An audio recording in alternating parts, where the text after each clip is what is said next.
Lama ditunggu, Raffi Ahmad akhirnya buka suara soal isu tak sedap yang menerjang rumah tangganya. Selama ini adem ayem, isu miring kembali merebak mengisi perjalanan rumah tangga Raffi Ahmad dan Nagita Slavina. Nita Gunawan sempat kedapatan menyambangi beach club milik presenter Raffi Ahmad di Bali.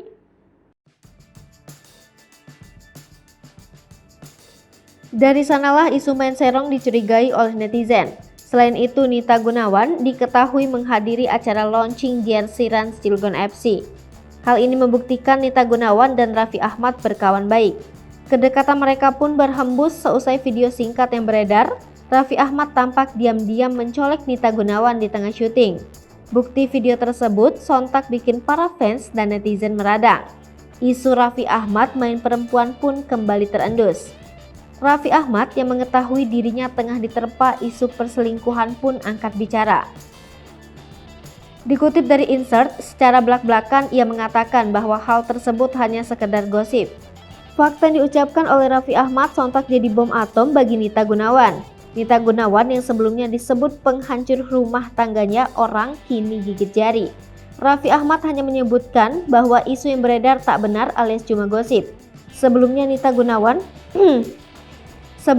Gunawan banyak mengunggah konten di TikTok yang seolah menyindir Nagita Slavina. Melihat konten-konten Nita Gunawan inilah banyak netizen yang ikut geram. Banyak netizen yang menyebut Nita Gunawan hanya kegeeran bisa dekat dengan Raffi Ahmad. Bukan cuma itu saja, banyak netizen yang membandingkan sosok Nita Gunawan yang disebut seorang SPG melawan Nagita Slavina.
Hai pemirsa Sri Popo TV, jangan lupa komen, like, dan subscribe, serta tonton terus berita-berita terupdate lainnya.